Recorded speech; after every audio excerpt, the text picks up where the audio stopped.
Macron, merci. C'est grâce à vous que les musulmans se sont tous unis aujourd'hui. C'est grâce à vous que le monde entier est en train de s'informer sur notre noble prophète Mohammed sallallahu alayhi wa sallam.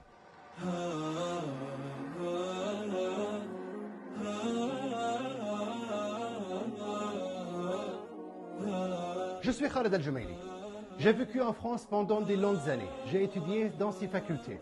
J'ai appris sa langue. J'ai connu des amis français extraordinaires. Ce n'est pas cette France que j'ai connue ou où j'ai vécu. Aujourd'hui, la France a changé ses valeurs de la liberté, égalité et fraternité sur lesquelles elle s'est fondée. On a appris que la liberté d'expression s'arrête à la frontière de celle des autres. Qu'en est-il alors quand on dépasse les limites de la liberté d'expression et que vous provoquez les sentiments de plus de 2 milliards de personnes dans le monde sous le prétexte de la liberté d'expression?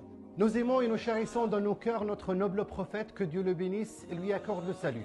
Et rien ne le touchera, même une caricature ridicule qui ne fait que refléter la haine de celui qui l'a dessiné. Savez-vous pourquoi nous aimons notre noble prophète Mohammed sallallahu alayhi wa sallam? Parce qu'il était un messager d'une grande morale, comme Allah l'a décrit dans le Coran. Tu es moralement très noble. Nous l'aimons parce qu'il nous a recommandé: donne à celui qui t'a privé, renoue avec celui qui a rompu avec toi, pardonne à celui qui a été injuste envers toi. Nous l'aimons parce qu'il nous a dit, il y a 14 siècles, aucun d'entre vous n'est véritable croyant tant qu'il n'aimera pas pour son frère ce qu'il aime pour lui. Pourquoi est-ce que quand un juif est offensé, on accuse l'offenseur d'antisémitisme? Pourquoi celui qui méprise un homme de couleur noire est accusé de racisme?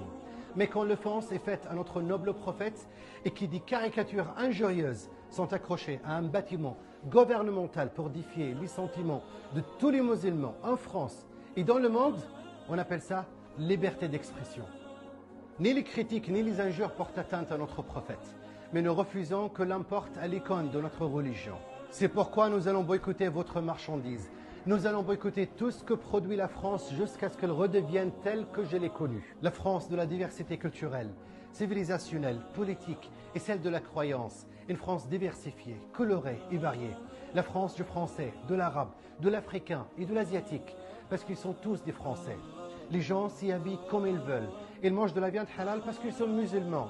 Ils acceptent les différences de croyance. Mais ils aiment leur pays, la France, qu'ils l'ont défendu jusqu'à la mort durant les 2 guerres mondiales. On va boycotter parce que notre Mohammed est une ligne rouge.